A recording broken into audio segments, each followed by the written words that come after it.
नमः शिवाय। नमस्कार दोस्तों, स्वागत है आप सभी का आपके अपने YouTube चैनल खुशहाल ज़िंदगी में। दोस्तों, जैसा कि आप सभी जानते हैं कि इन दिनों श्रावण मास का प्रारंभ हो चुका है और दुनिया भर में महादेव के जितने भी भक्त हैं वो सभी अपने आराध्य को प्रसन्न करने के लिए अलग अलग साधनों में जुट चुके हैं।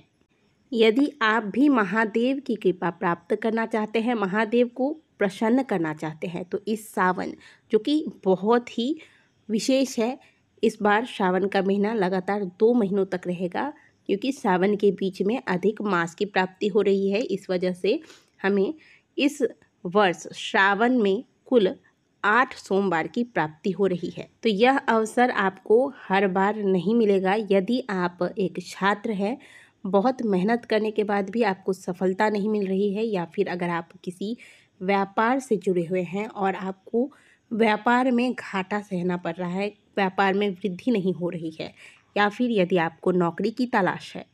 इसके अलावा यदि आप विवाह के योग्य हैं और आपके विवाह में अड़चनें आ रही हैं, विवाह नहीं हो पा रहा है, या फिर आपकी यदि विवाह हो चुकी है तो वैवाहिक जीवन में आपको सुख प्राप्त नहीं हो रहा है। इसके अलावा यदि आपको संतान प्राप्ति में बाधा आ रही है, या फिर संसार की चाहे किसी भी प्रकार की समस्याएं हों, आप इन सभी समस्याओं के निवारण के लिए महादेव के सानिध्य में आइए।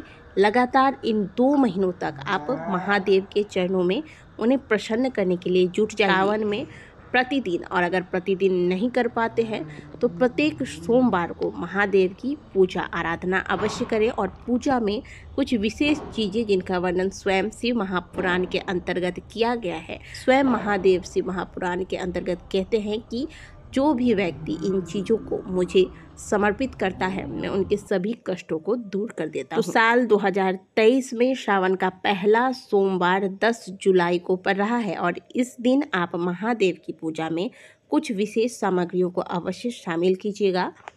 आप भले प्रतिदिन महादेव के मंदिर नहीं जा पाते, लेकिन जो पहला सोमवार सावन का पड़ रहा है, इसमें आप प्रयास करें कि मंदिर जाएं। और अगर मंदिर नहीं जा पाते हैं, फिर भी घर में भी अगर पूजा करते हैं, तो इन सामग्रियों को अवश्य पूजन में शामिल करें, जिनमें से कि पहला है दूध।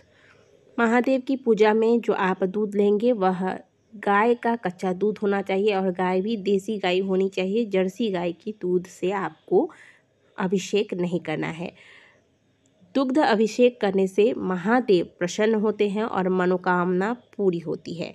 इसीलिए महादेव की पूजा में आप प्रयास कीजिएगा। अगर प्रतिदिन नहीं कर पाते तो कम से कम जो सोमवार के सोमवार आप पूजन करते हैं, उसमें आप श्रावण महीने में गाय का कच्चा दूध अवश्य शामिल करें। दूध के साथ साथ आपको दही का भी प्रयोग महादेव के अभिषेक के लिए करना है। दही अर्पित करने से, महादेव के शिवलिंग पर जब हम दही अर्पित करते हैं, तो इससे जीवन में हर्ष और उल्लास की प्राप्ति होती है। महादेव का शक्कर से अभिषेक करने से सुख और समृद्धि बढ़ती है। साथ ही ऐसा करने से मनुष्य के जीवन में जो दरिद्रता होती है, वह दरिद्रता चली जाती है जीवन से। इसलिए दूध दही के साथ साथ आप शक्कर का प्रयोग अवश्य कीजिएगा।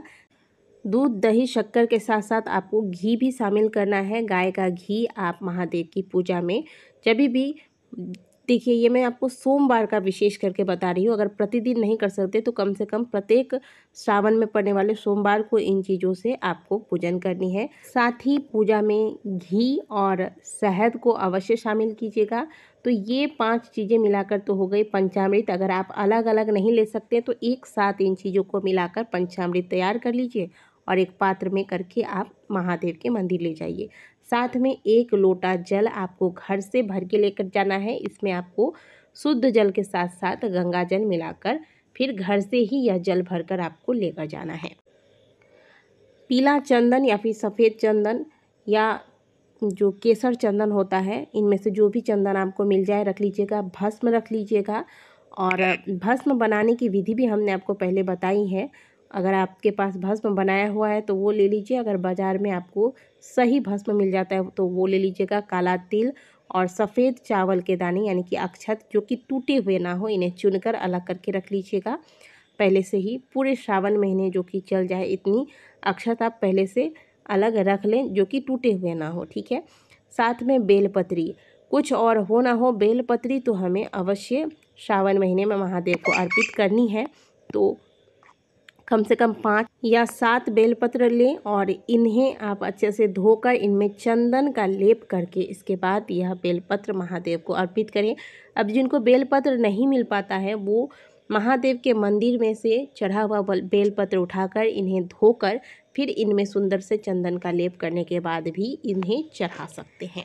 इसके बाद अब बारी आती है दुर्वा की। तो दुर्वा तो आपको बहुत ही आसानी से प्राप्त हो जाएगा, दुर्वा अवश्य रखिएगा। साथ में आप पुष्प जो महादेव को अत्यंत प्रिय हो, यह अपराजिता के पुष्प है जो कि नीले रंग के हैं। यह महादेव को अत्यंत प्रिय है, महादेव और माँ दुर्गा को विशेष करके यह पुष्प प्रिय होते हैं। तो यह पुष्प आपको इन दिनों मिल जाएंगे। साथ में मंदार के पुष्प अगर एक भी मिल जाए तो अवश्य रखिएगा, चाहे सफ़ेद मिल जाए या फिर नीला। इन्हें आप सोमवार के सोमवार अवश्य महादेव को श्रावण महीने में अर्पित करें। पुष्प में आप कनेल के पुष्प अगर आपको मिल जाए तो आप वो भी ले सकते हैं, धतूरे का पुष्प ले सकते हैं। इसके बाद भोग के लिए आप कोई भी एक ऋतु फल ले लें। साथ में आपको क्या करना है, थोड़ा सा कर्पूर की व्यवस्था करके ही घर से लेकर जाएं और पूजा बहुत सुंदर तरीके से करने के बाद इस कर्पूर को जलाकर वहाँ महादेव की आरती अवश्य कीजिएगा। आरती के बाद ही पूजा पूर्ण मानी जाती है। इतनी सामग्री आपको लेनी है। इनमें से अगर कोई सामग्री रह भी जाती है तो आप इन्हें ये ना सोचें कि इसके बिना आपकी पूजा पूर्ण नहीं होगी। देखिए, सामग्री अगर थोड़ी कम भी हो जाए तो भी कोई बात नहीं, बस आपके मन में जो श्रद्धा है, जो प्रेम है, जो विश्वास है, उसमें कमी नहीं होनी चाहिए। क्योंकि हम सभी जानते हैं कि इसी महापुराण के अंतर्गत ऐसे कई भक्तों के वर्णन आते हैं जिन्होंने बहुत ज़्यादा मेहनत भी नहीं किया, बहुत ज़्यादा पूजा पाठ भी नहीं किया और उन्होंने शिव कृपा को प्राप्त कर लिया। तो शिव की कृपा कब किस पर बरस पड़े यह हम कह नहीं सकते। मात्र 1 लोटा जल भी अगर भक्ति भाव से महादेव को अर्पित किए जाए तो उस पर भी वो रीझ जाते हैं। लेकिन श्रावण का महीना है, हमारे महादेव बहुत विशेष है, विशेष महीना है, तो उनकी पूजा भी विशेष होनी चाहिए। इसलिए इन विशेष सामग्रियों को पूजन में अवश्य शामिल कीजिए। एक एक चीज़ें आपके जीवन की समस्याओं को समाप्त करती हैं। काला तिल जब आप महादेव को अर्पित करते हैं तो शनि संबंधित समस्या समाप्त होती है, पितृ दोष समाप्त होते हैं। जब आप दुग्ध अभिषेक करते हैं तो इससे चंद्रमा संबंधित समस्याएं समाप्त होती हैं, मन शांत होता है, मन एकाग्र होता है। दही अगर हम चढ़ाते हैं महादेव पर तो शुक्र संबंधित समस्याएं समाप्त होती हैं, शुक्र बलवान होता है और शुक्र बलवान हो जाए तो फिर व्यक्ति को जीवन में ऐश्वर्य की प्राप्ति होती है। अक्षत के दाने जो हम महादेव पर अर्पित करते हैं, इससे जीवन में दारिद्रता समाप्त होती है, सभी मनोकामनाएं पूर्ण होती हैं। तो ये एक एक चीज़ें जो शिव महापुराण में बताई गई है महादेव के पूजा में शामिल करने के लिए, वह सभी प्रकार के अलग अलग प्रकार के समस्याओं के निवारण के लिए बताई गई है। इसलिए महादेव की पूजा में उन्हें प्रसन्न करने के लिए, अपनी समस्याओं के निवारण के लिए इन सामग्रियों को अवश्य शामिल करनी चाहिए। आशा करते हैं कि दी गई जानकारी आपको अच्छी लगी होगी। वीडियो अच्छी लगी है तो वीडियो को लाइक कीजिएगा, कमेंट बॉक्स में हर हर महादेव अवश्य लिखिएगा। मिलते हैं आपसे अगले वीडियो में, तब तक के लिए ओम नमः शिवाय, हर हर